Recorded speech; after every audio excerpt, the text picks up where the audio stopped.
I would give him a couple minutes to come forward with a presentation. It has to do with poisoning, and this is something which concerns us.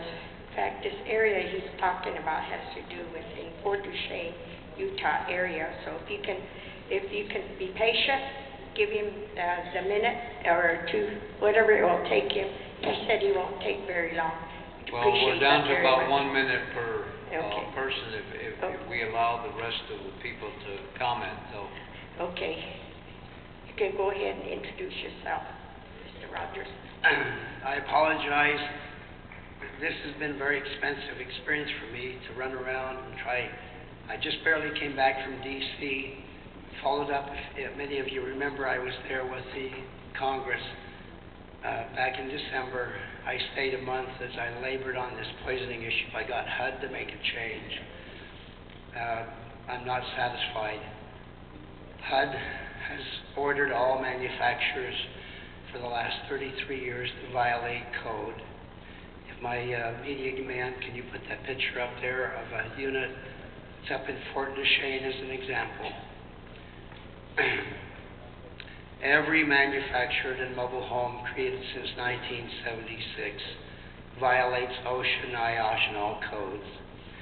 On the roof of this unit, I know you're not all mechanical engineers, but there are two chimneys side by side, and to the left is another pipe that sets up there.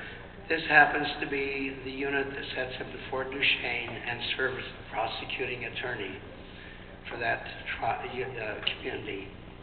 When I first approached people in the unit, the lady said, well, we were never ill. But then as they pondered on it, a week later, they called me at my home and they said, yes, we were sick. We got HUD, I did, I just come back from D.C., got HUD to change regulations so that the new units coming out after a couple of years will have a separation. Now, what does this have to do with any of you? The two chimneys together produce toxins from the fires, whether it's propane, natural gas, or oil or coal. That pipe that was at the left is a power vent bringing air back in, and when the air is quiet or when the breeze is the right way, you literally are breathing a blend of carbon monoxide and other toxins. I also sat with Yvette and the others at IHS. I said, they have been overlooking this problem. My mother and father nearly passed away down in the Zuni reservation with our relatives, and they were never identified for this poisoning. I have hundreds of families coming to me now and telling me this matches what they're experiencing. Every HUD and FEMA unit has this problem. I tell people, don't refuse to accept them, but know the problem, and when you know the problem, you can fix it. It's like somebody giving you a truck with a bleeding brake line. If they are a friend, they tell you that the brake line bleeds, and you won't kill your family. But if they don't tell you, they're not your friend. I beg of you for my family, my ancestors, to be aware of this. My mother and father are honored in this moment. My relatives are honored.